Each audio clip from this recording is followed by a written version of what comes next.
What's up, everybody? Happy Tuesday. Hope you all are having a wonderful day. So this is something a little bit on the different side for me. It's something I've been wanting to do, and I figured, what the hell, I might as well roll it out today. It's kind of like a new series in a way called Let's Talk About It. And in this series, I'm doing a merger. Since everybody on the daytime front want to talk about merging their companies, I'm merging shows. Is pretty much what I'm doing. So basically, this is like a 2-in-1 series. I'll be pretty much getting into conversation and conflict, talking about Y&R and Days and what's going on over there, and in the episode and whatnot. So it's we're merging, pretty much. We're merging. So let's talk about it. So on the Y&R front, Victoria's a bitch. Let's start there. Victoria Newman is a bitch. Let's just put it that way. She's a bitch. Let me tell you something. I'm not mad about somebody being ruthless in business. I'm not mad at that. You could be cutthroat. You could be ruthless. And I feel like in Victoria's case, I think she feels like she has to be extra ruthless in business because she's a woman in a male-dominated world. The corporate world is male-dominated. We all know that. It's getting more diverse nowadays, but it's been male dominated for a long time, and I think she feels like she has to work 10 times harder than a guy, because she's a woman. So she got to prove her value, prove her worth, and prove that she can, walk with the big dogs. Like she could, she's just as good as her male counterparts. I get it, you know what I'm saying? But the way that she do family sometimes, it's just like, it goes from being ruthless and cutthroat to being cruel. Because I feel like her dismissing Nick is just fucked up. You know what I mean? Because when that shit with Ashlyn went down, she didn't take no time off of work. She went right back to work. So what's wrong with Nick wanting to come back to work? And if I was Nick, I wouldn't even want to go back to Newman under her. Under her leadership, I wouldn't want to work for her. Absolutely not. Because Victoria, and I think that's what he wanted. He wanted her to be honest about why she really wanted him to take a leave of absence. But she just wouldn't do it. I mean, we all know what it is. She getting that good, that good from Nate. So, of course, she all digmatized, and now she want him high-level positions and whatnot because, he giving her some good vitamin D. That's all it is. And she feels like Nick is not going to support her ruthlessness. Like, he's not cut from the same cloth as her, which he's not. Nick, I always said this for years. Nick is more like Nikki. He takes after Nikki. He's more of a peacemaker. He's more of a let's do things by the book. Whereas Victoria, I always said her and Adam take after Victor. They're cutthroat. They're ruthless. They don't play no games in business. You know what I mean? Like, they'll throw mama off the train for a business deal. You know what I'm saying? Like, that's just how they are. They take after Victor. So I feel like that's why Victoria didn't want Nick in that COO position, because she felt like she needs somebody in that seat that thinks like her. Ruthless. That's not afraid to get their hands dirty. And she feels like Nick is that person. He's too reserved. He's too cautious about things. And she just likes to throw caution to the damn wind. And like I said, in business, I get it. But the way that she's going about it is just foul. You know what I mean? Like, she's turned into a damn ice queen. She don't care who she step on. She don't give a damn if you were a friend at one point, if you are a family member. She's shown that she's just evil. Like, at this point. But I can't even say evil. But again, she's just a bitch. Like, she just turned into that person. I'm like, well, damn, Victoria. At this point, I think Nick should take the deal. I think he should go work at McCall. I'm ready for it. I'm so sick of this beef that he has with Adam. And I'm mad that he went to Sally to talk about it, of all things. But I agree with Sally. I think Adam and, Nick are creating this bond. And I think that I agree with her. I think Nick is starting to actually care about his brother. I think he does. More than he realizes or more than he cares to admit. I think he does care about Adam. And I would prefer if him and Adam worked together. You know what I'm saying? Like, could you imagine that team? Adam and Nick versus the team at, Newman versus Victoria and Nate? That'd be interesting. Sally is really getting on my nerves. Like, her sitting here talking about, oh, it looks like Adam is back to business. Of course he's back to business, sweetheart. What is he supposed to do? Sit around and cry all day? Like, he's grieving. He's still grieving the loss of their child. He's been trying to grieve with her, but she just don't want to. So what is he supposed to do? He has to throw his energy into something. And right now, that's McCall Unlimited. So what else is he supposed to do? Like, for her to sit there, oh, I don't owe Adam anything. Okay, Adam don't owe you anything, sweets. He don't owe you a damn thing either. She need to remember that. Adam don't owe you nothing. You don't owe Adam. Let's just put it that way. But the way she just goes about things, I'm just tired of her dumping on Adam every 5 seconds. It's like, if you don't want to be with him, then don't be with him. Don't think about him. It's obvious that she still got feelings, but I'm over Sally at this point. The way Adam came into... Listen, if I was an employee at McCall Unlimited, I would sue the shit out of Adam. Because for one, that is so just unprofessional, for one, just to be sitting up in a coffee shop on the phone firing folks. Like, that is so unprofessional. I'm like, Adam, do better. That man just sat on the phone. Oh, yeah, I want all of them going. This, that, and the third. I'm like, Adam, come on now. And where's his office at? I'm like, they creating all these companies or got people taking over companies, but they ain't got no office space. Like, he just working out of Crimson Lights now. You know, it's like, get an office, sir. Like, they could build him some little makeshift office. It ain't gotta be fancy. You know, build him something. Like, you can't be working out of restaurants and coffee houses. I get where, you know, Victor is coming from. Like, he wants his... I think that's Victor's end game. He wants all of his kids to work there. I think he wants what the Abbotts always had. Even though the Abbotts got their own drama. I think that's what Victor always wanted. Victor always wanted what the Abbotts had. The family all sitting on the board together. The family all having positions at the company together. Getting along. That's what he wants. He feels like if they're united, they can all work together. The problem with that is a lot of them got ego. It's a lot of ego. Everybody wants to be CEO. And you can't have all of them as CEO of one company. You just can't. It's impossible. They all want to run it their own way. They all got different ideas. That's the problem. They're not on the same page, and they probably never will be. Not fully. So I don't know if Victor is ever going to obtain that goal. He just might die trying, but I don't think he ever going to obtain that. It'd be a miracle if he does. I'm happy that Sharon got something better to do nowadays rather than being in that coffee house, because let me tell you something. It's time for them to get her about that coffee house, dispensing all this free therapy to everybody. But her merging Kirsten Inc. with McCall Unlimited, I don't know how I feel about that. On the one hand, it would be quite interesting. On the one hand, her, Adam, and Nick all working together against everybody at Newman, against Victoria, Nate, Audra, and possibly Kyle. That's one hell of a thing right there. That's some drama for your ass. Like that's I'm at a loss for words. That's just some drama. Like, that shit got me tongue tied. Cause that right there, that is one hell of a merger. That's a merger from hell. That would give Victoria a run for her money. But on the other hand, it's more for Victor's benefit, in my opinion. That's another win for Victor. Because think about it. Victor owns Newman Media, he owns Newman Enterprises, and he owns McCall Unlimited. So if she merges Kirsten Inc. with McCall Unlimited, that's big for Victor. That's more money in Victor's pocket because he owns McCall.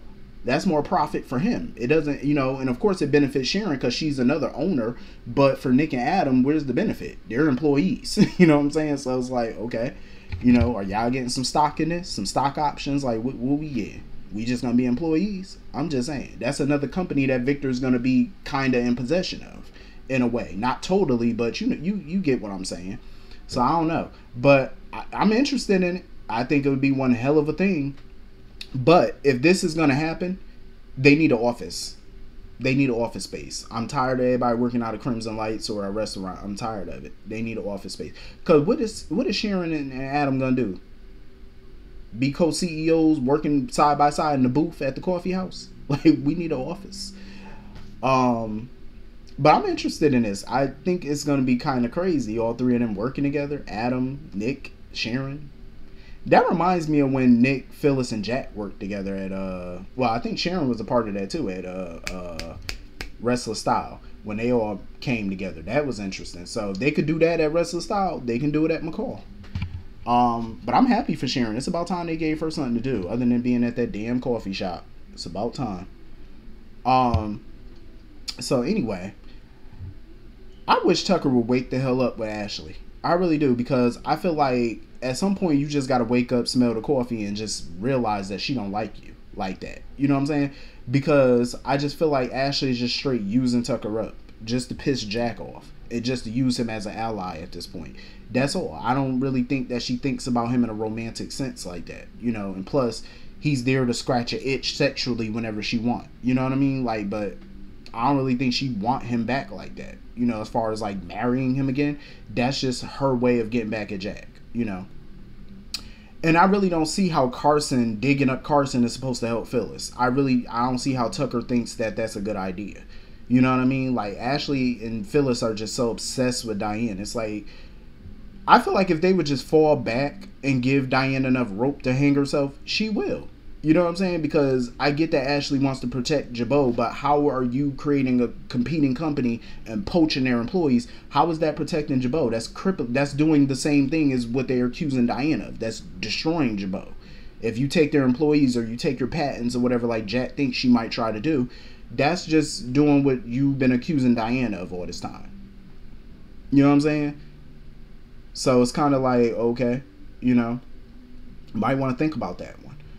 I don't know why Phyllis keep thinking all these disguises are gonna work. Like her sitting in this park with this big ass foo-foo hat on. I'm like, people can spot you from a mile away, Phyllis. You just need to lay low from now on to get some new get up or something, because this ain't gonna work, boo. I don't blame Summer for not wanting Phyllis to talk to Kyle or whatever. I cannot say I blame her, because I wouldn't want her talking to Kyle either. Because I feel like if Phyllis were to talk to Kyle, it would do way more harm than good. I feel like nothing good would come out of this. You know what I mean? And I don't know how she and Michael think that she gonna completely get all charges dropped. Like, even if Carson were to come forth and they were to find him, you still faked your death. Like, there's still a penalty for that. You know, you still have to face charges for that. But if they could somehow prove that she killed Stark in self-defense, that might drop the murder charge, but all the other charges will stay. So she's still gonna have to face those. On the one hand, I get why Jack wants to remove Ashley from the board. I get it.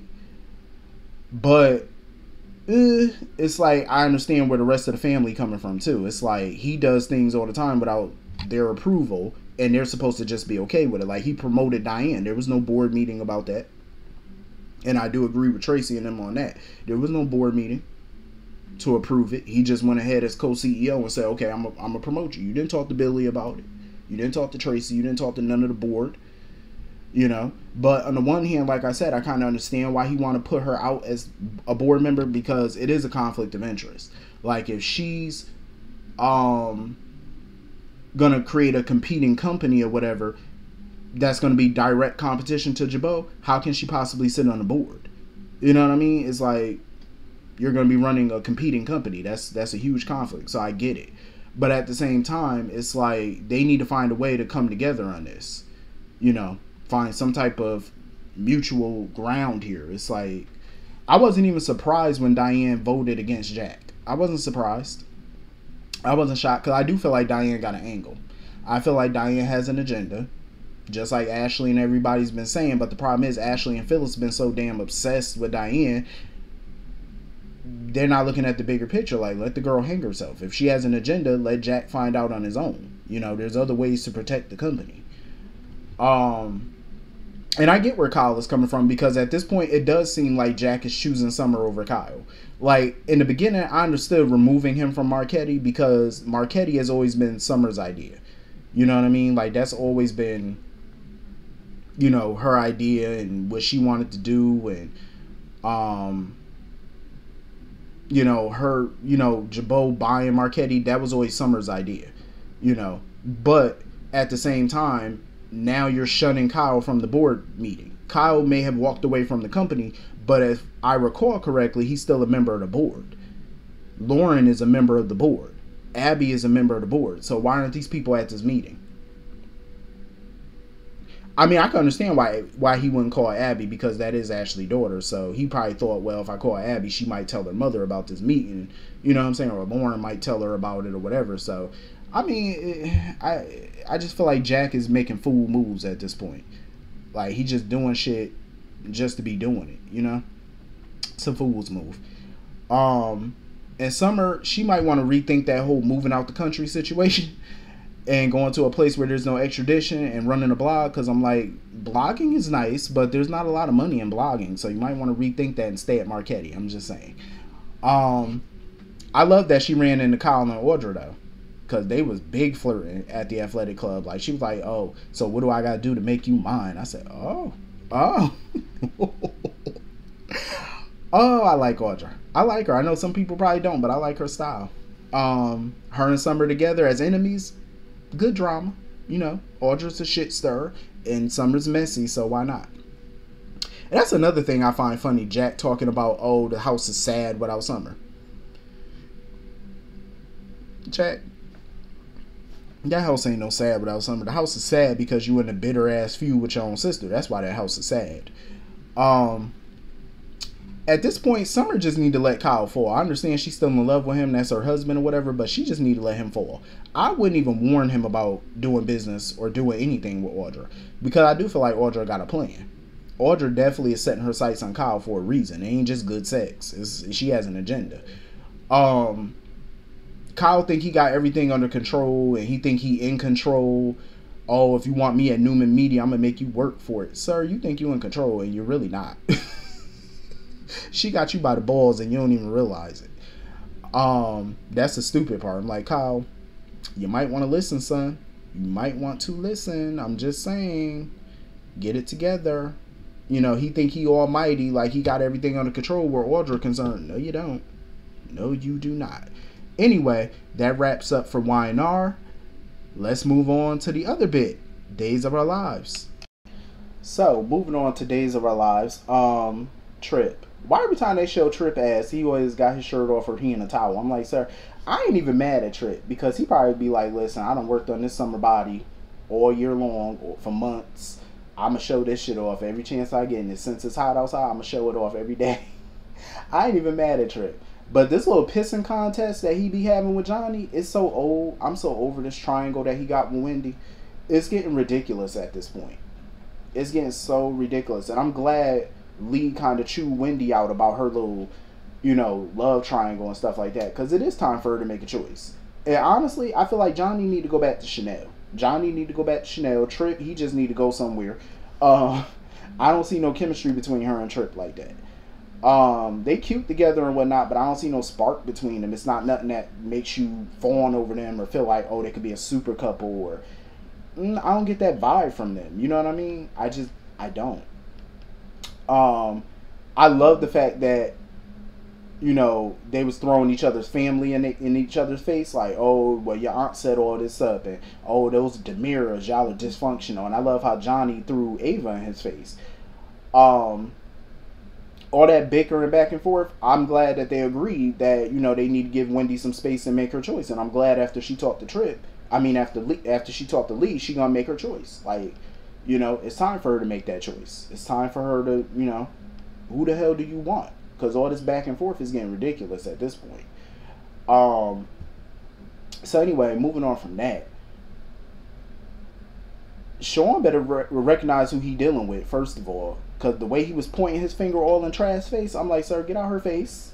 You know, his little alcoholic ass. I'm like, get out her face. I know I know her face was just like, ugh. I know he just reeked the vodka. Or whatever the hell he was drinking. Because I agree with Trask. Number one, Sean doesn't have the authority to call off the divers. He's a detective. You're not a police commissioner. You're not high up in the food chain. You are a detective. Who are you to call off the divers? Like, sir, go sit your ass down somewhere. You ain't got no authority. Talking about, oh, I did, and I can, and I did. No, you can't, drunkie.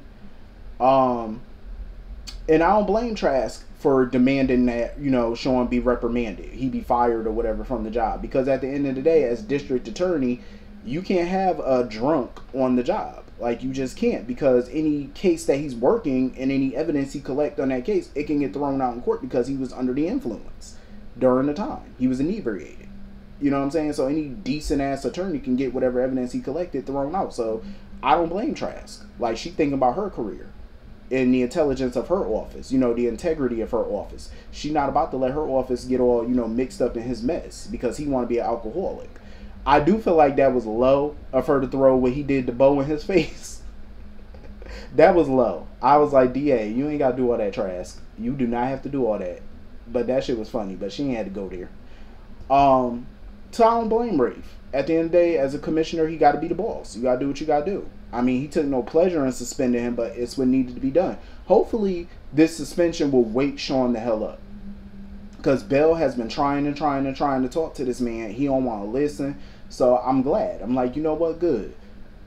Suspend his ass until further notice and let him collect himself. You know what I'm saying? Whenever he get ready. I feel like he needs to hit rock bottom. Now you done lost your job temporarily. You're probably on the verge of losing your wife. And I think that's what he need. He need to lose everything in order to build back up and realize, like, this ain't what your daddy would have want. Like, you doing what you did to Bo, it wasn't on purpose. He needs to realize that and shape up. You know, he really needs to shape up and get his shit together at this point. Because I'm like, you know, he's doing too much. Like, I really want Sean to get it together. So anyway, moving on from that. Every time I look at Harris, aka Steve Burton, I don't see nothing but Jason Morgan. I'm sorry. I just see Jason. I just feel like, why is he here? I just feel like they ain't got nothing for Harris to do. Like, with Hope being gone and stuff like that, it's like, what, you know, Megan done dipped out. Please give Harris something to do. You know what I mean? Give that man something to do. But I love seeing Marlena in her, you know, her therapy form. I love seeing it, you know, trying to get through. I find it ridiculous, though, that now that Harris has been deprogrammed for the moment and, you know, pointed the finger at the fact that, you know, Lee wasn't the mastermind behind all of this, I still find it ridiculous that Trask had to let him go. Because he may not have been the mastermind, but he was still connected to this. And not only is Trask letting him go, but the charges against Harris are being dropped. I'm like, he might have been programmed or whatever and whatnot, but he still came to that party with a gun. That's still assault with a weapon. So I'm like, what are we doing here? You know what I mean? Y'all just gonna let that man go? Y'all gonna let everybody go? They still need to be charged with something. You know what I mean? Like, but I'm glad he gonna, you know, go to Bayview. I just feel like Steve Burton's been a flop on this show so far. That's just my opinion. I just feel like he's brought nothing. Like, I just see nothing but Jason Morgan. Like, him toting around a gun and all that. I just see Jason. That's all I see, honestly. So, anyway, Stefan need to go sit down somewhere with his nonsense. You know, want to get mad at Gabby for risking her life and whatever.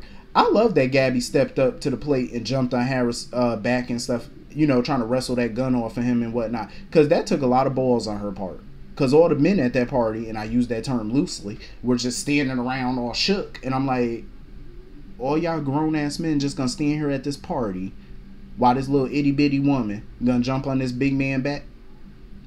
She got more balls than all y'all combined. I'm just saying. She do. She do. Because it took a lot of balls to do that. And I said, go ahead, Gabby. I wonder how they gonna write Gabby out, though. I don't see them killing her off. They could.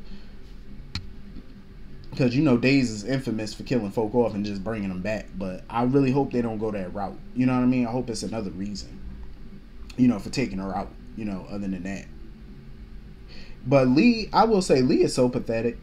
Lee is a sad sap. Like, he is. You know what I mean? Like, he's still just pining over Gabby. It's like, sir, move on from her. Like, she not in love with you. She never gonna be in love with you. He could sit there and smirk all he want that he a free man. It's like, dude, she not in love with your ass. Let her go. She don't want you, brother. She don't need you. She don't want you. She ain't never gonna want you. Like, I'm pretty sure you can find another woman. Go find one. Go fetch. I'm just saying. So anyway, that's pretty much that whole episode. Hit the comment section. I hope you all enjoyed this video, and I will see you all later. Peace.